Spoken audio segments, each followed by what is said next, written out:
బులెటిన్లో మరో breaking news చూస్తున్నాం. ఇటీవల ప్రపంచంలో ఏ దేశం తీసుకుని సాహసోపేతమైన నిర్ణయాన్ని నేపాల్ తీసుకుంది. దేశవ్యాప్తంగా ఫేస్బుక్, ఇన్స్టాగ్రామ్, యూట్యూబ్, వాట్సాప్ వంటి 26 ప్రధాన సోషల్ మీడియా ప్లాట్ఫామ్ను బ్లాక్ చేస్తుంది. దీంతో సోషల్ మీడియా నిషేధం కారణంగా నేపాల్ రాజధాని కాఠ్మండు తీవ్ర ఉద్రిక్తతలకు కేంద్రంగా మారింది. ప్రభుత్వం కొత్త నిబంధనల ప్రకారం రిజిస్ట్రేషన్ పూర్తి చేయని కారణంగా Facebook, Instagram, YouTube, WhatsApp, Twitter వంటి 26 ప్రధాన సోషల్ మీడియా ప్లాట్ఫామ్ను బ్లాక్ చేస్తుంది. అయితే ఈ నిర్ణయం ప్రజల్లో తీవ్ర అసంతృప్తి రేపింది.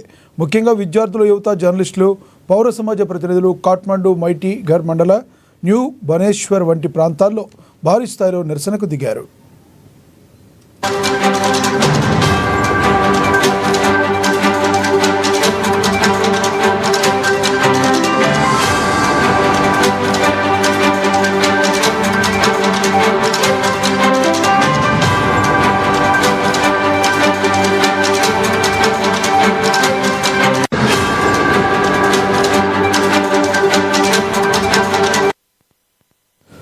సోషల్ మీడియా నిషేధం వల్ల వ్యక్తిగత కమ్యూనికేషన్, వ్యాపార కార్యకలాపాలు, విద్యారంగం, పత్రికా స్వేచ్ఛలపై ప్రతికూల ప్రభావం పడుతుందని వారు ఆరోపించారు. కాఠ్మండు మేయర్ బాలేంద్ర షా కూడా ఈ నిరసనలకు మద్దతు తెలుపుతూ యువత ఆందోళన ప్రజాస్వామ్య చైతన్యానికి నిదర్శనమని పేర్కొన్నారు. ఈ నేపథ్యంలో జన్ జడ్ పేరుతో వేలాది మంది యువకులు, నిరసనకారులు రోడ్లపైకి వచ్చారు. వారిని పోలీసులు అడ్డుకునే ప్రయత్నం చేసినప్పటికీ ఫలితం లేకపోయింది. దీంతో ఆ నిరసనకారులు ఒక్కసారిగా నేపాల్ పార్లమెంట్ భవనంలోకి చొచ్చుకెళ్లారు. దీంతో ఒక్కసారిగా అక్కడ పరిస్థితి తీవ్ర ఉద్రిక్తకరంగా మారిపోయింది. నేపాల్ ప్రభుత్వం స్థానికంగా ఆర్మీని రంగంలోకి దించింది.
ఇటీవల ప్రపంచంలో ఏ దేశం తీసుకొని సాహసోపేతమైన నిర్ణయాన్ని నేపాల్ తీసుకుంది.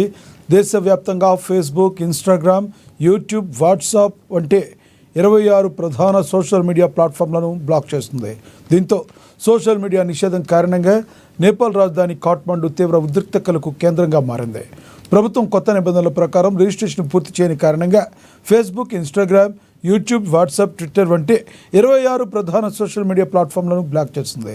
అయితే ఈ నిర్ణయం ప్రజల్లో తీవ్ర అసంతృప్తి రేపింది. ముఖ్యంగా విద్యార్థులు, యువత, జర్నలిస్టులు, పౌర సమాజ ప్రతినిధులు కాఠ్మండు, మైటీ ఘర్ మండల, న్యూ బనేశ్వర్ వంటి ప్రాంతాల్లో భారీ స్థాయిలో నిరసనకు దిగారు.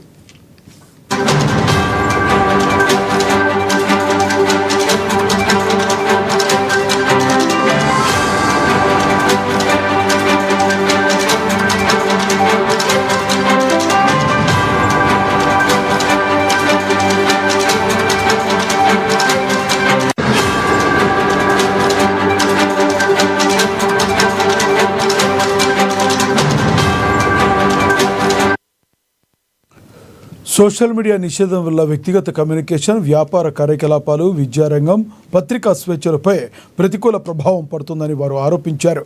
కాఠ్మండు మేయర్ బాలేంద్ర షా కూడా ఈ నిరసనలకు మద్దతు తెలుపుతూ యువత ఆందోళన ప్రజాస్వామ్య చైతన్యానికి నిదర్శనమని పేర్కొన్నారు.